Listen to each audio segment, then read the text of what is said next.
La communauté de communes du Nord Grande Terre s'engage vers l'excellence rurale.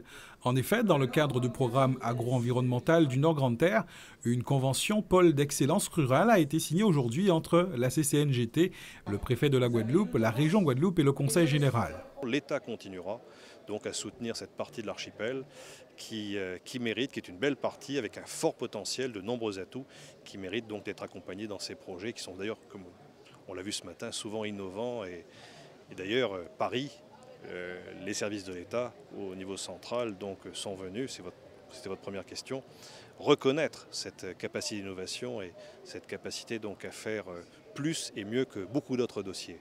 Le partenariat sera public-privé avec un apport de l'État et des collectivités territoriales assez conséquent.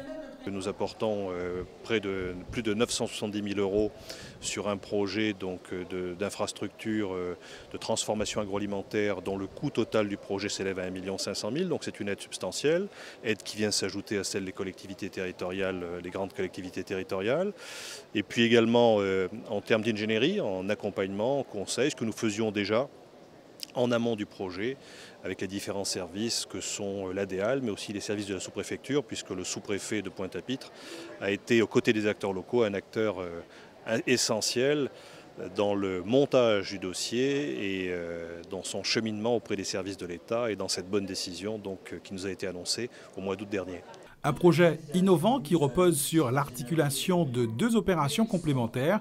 D'abord, rendre la restauration collective responsable avec la création d'une cuisine centrale et d'un atelier agroalimentaire de fruits et légumes. Il s'agit de se baser sur la qualité, la saisonnalité et la proximité. On travaille avec des agriculteurs du territoire, des agriculteurs qui sont sur place, de préférence. C'est un peu ça la logique. Ça nous permet de limiter le nombre d'intermédiaires, ça nous permet de valoriser le travail qui est effectué sur place, ça nous permet d'assurer un minimum la traçabilité.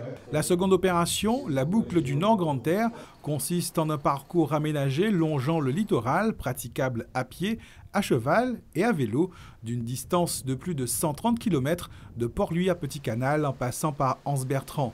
L'inscription rurale du Nord Grande Terre, la qualité du partenariat public et privé et sa contribution au développement durable ont justifié la labellisation du projet.